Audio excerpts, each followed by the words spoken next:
The Tanzanian coat of arms is decorating Victoria Station in London.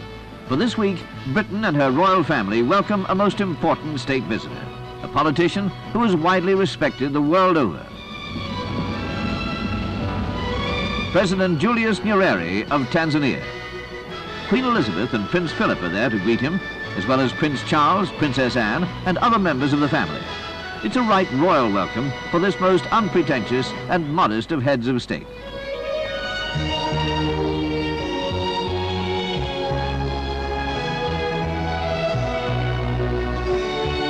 This is President Nyerere's first state visit to Britain, although he's been to Britain privately on previous occasions. The state visit will last 4 days.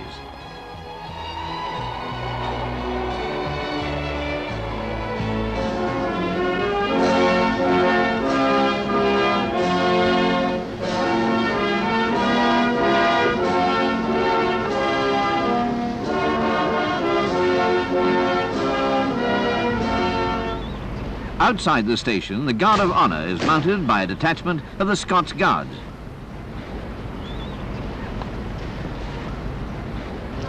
Before the state drive to Buckingham Palace, there's the formality of inspecting the guard.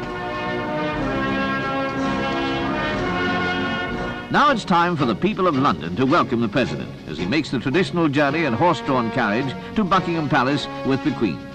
State drives are occasions for the Queen to present her guests to the people.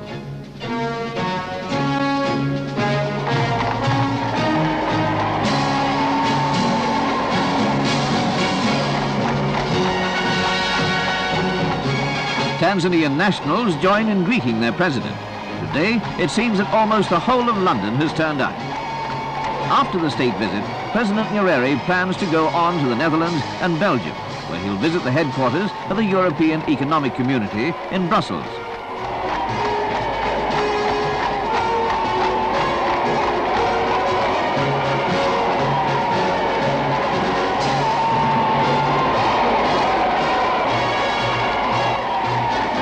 Tanganyika became independent and a member of the Commonwealth in 1961.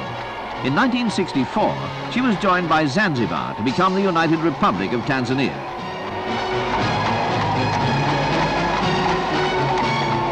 Since then, the country has been guided by this most influential of African leaders, described by the former President Nyerere of India as held in respect wherever men rate enlightened principles above convenient expediency.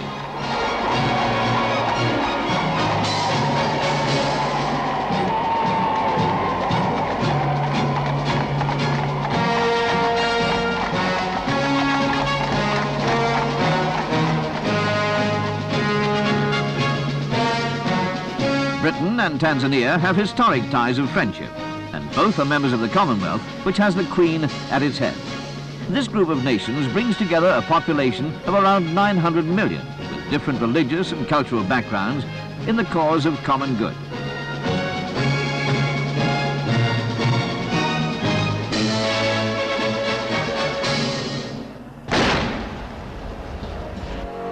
At the royal banquet held later at Buckingham Palace, President Nyerere speaks of these ties.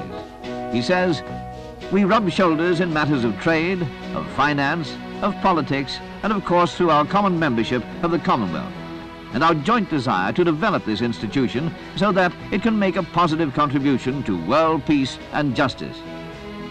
In her speech, the Queen praises the President's work in his country to create a society in which the barriers of inequality are being minimized.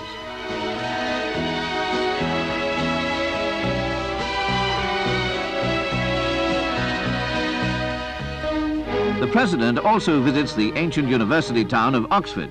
Established in the 12th century, the university now receives students from all over the world.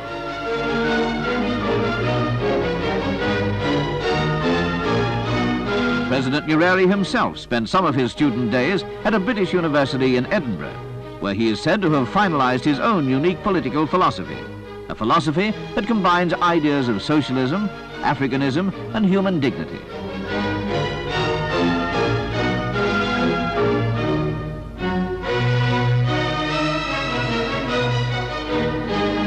At the Sheldonian Theatre, the President addresses members of the university on a subject close to his heart, some aspects of liberation in southern Africa.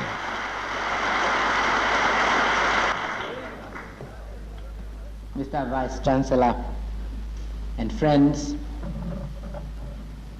I have talked on the American continent, in Asia and Australia, and in very many countries in Europe about different aspects of the struggle against racialism and colonialism in Africa.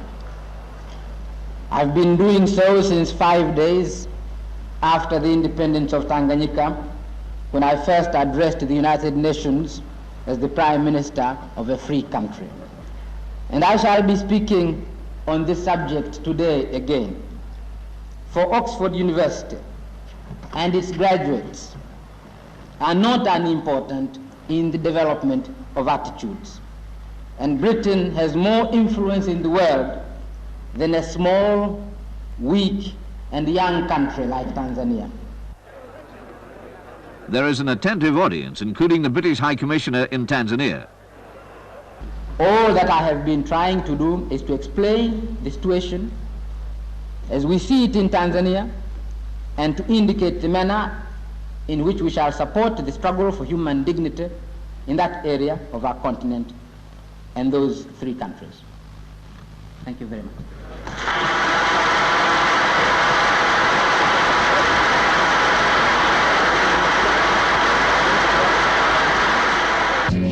President Nyerere takes advantage of his stay in Oxford to visit the Commonwealth Forestry Institute, which is concerned with both education and research in forestry. He's particularly keen to see the work of this organization because of the emphasis Tanzania is placing on agricultural development.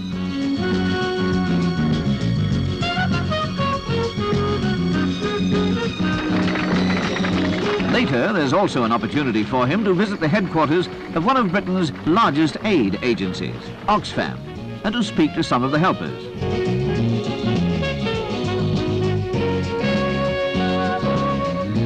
Many of these people give their time to help the world's less fortunate. Next stop, number 10 Downing Street in London, which is the residence of the British Prime Minister, Mr. Harold Wilson. The two men are colleagues of long standing.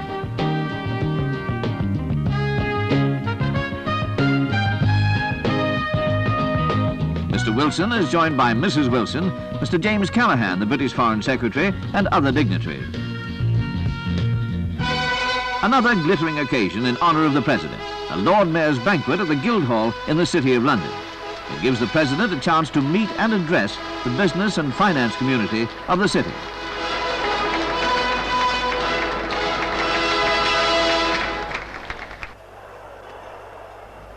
My Lord Mayor, Your Highnesses, Your Excellencies, ladies and gentlemen.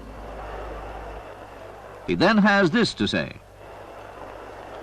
The City of London has considerable resources of skill and finance which could be invaluable for our development.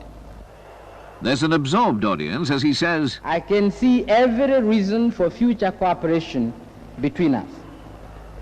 We in Tanzania cannot sensibly isolate ourselves from financial centers of the world like the City of London. He then continues. This means that I can give you two quite definite assurances. The President goes on to say, the first assurance is that we shall always want to do business with you. We shall want to borrow and we shall want to buy.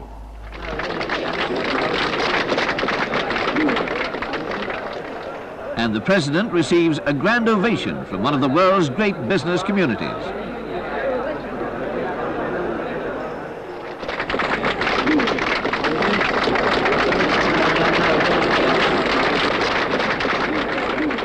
St. James's Palace in London, once a royal residence. Representatives of foreign powers are still accredited to the Court of St. James. It is there that President Nyerere receives ambassadors and high commissioners of Commonwealth countries.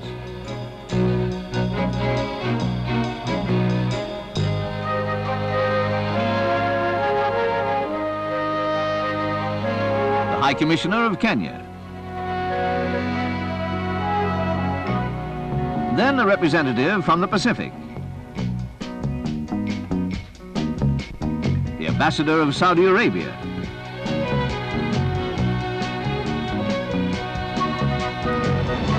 The state visit is now over, but at Claridge's Hotel, there's a meeting of the Britain-Tanzania Society.